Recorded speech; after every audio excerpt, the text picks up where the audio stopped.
Snow পাফটা অনেকটাই ঠান্ডা হয়ে গেছে। এখন আমি কেটে নিচ্ছি পিস পিস করে। দেখতে পাচ্ছেন কতটা সফট হয়েছে, একদম তুষারের টুকরোর মতো মনে হচ্ছে। আমি একটু একটু কেটে কেটে দেখিয়ে দিচ্ছি কতটা যে সফট হয়েছে। আপনারা অবশ্যই বাসায় ট্রাই করবেন। আর এত সুন্দর সহজ রেসিপিটা খুব অল্প সময়ে করা যায়। স্নো পাফ বানিয়ে নেওয়ার জন্য আমি নিয়েছি 1 কাপ দুধ। দুধটা অবশ্যই জাল দিয়ে ঘন করে নিতে হবে। আমি এটা জাল দিয়ে ঘন করে নিয়েছি, ঠান্ডা হতে হবে। দিয়ে দিচ্ছি স্বাদ মতো লবণ। এখন দিয়ে দিচ্ছি চিনি। চিনিটা আপনারা মিষ্টি যেমন খাবেন ওরকম বুঝিয়ে দিবেন।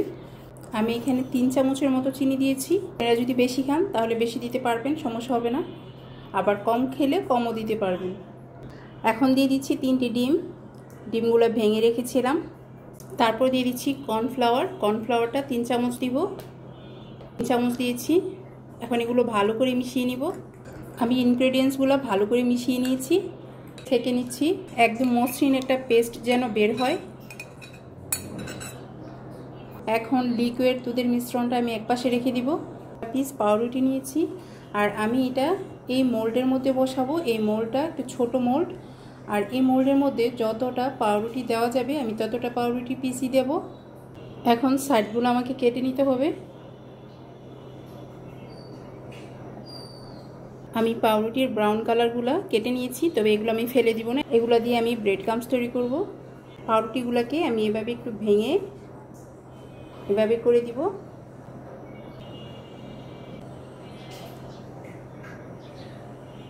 এখানে 5 পিস পাউরুটি হয়েছে।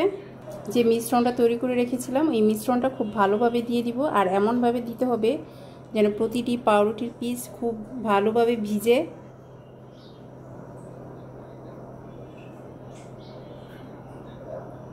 সবগুলো পাউরুটি খুব ভালো করে ভিজে গেছে। এখন আমি এটা ভাপে দিব। পানি আগে থেকে বসিয়ে রেখেছিলাম। এখন মোল্ড দিয়ে দিয়েছি, ভালো করে ঢেকে দিব। 15-20 মিনিটের মতো লাগবে রান্না করতে। খুব ভালোভাবে বসে গেছে। এখন আমি এটা নামিয়ে ঠান্ডা হতে দিব। স্নো পাফটা অনেকটাই ঠান্ডা হয়ে গেছে। এখন আমি কেটে নিচ্ছি পিস পিস করে।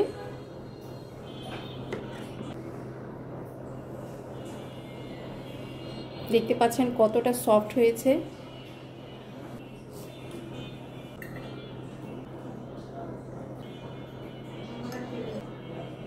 স্নো পাফটা রেডি হয়ে গেছে। আর কতটা যে সফট হয়েছে, একদম তুষারের টুকরোর মতো মনে হচ্ছে।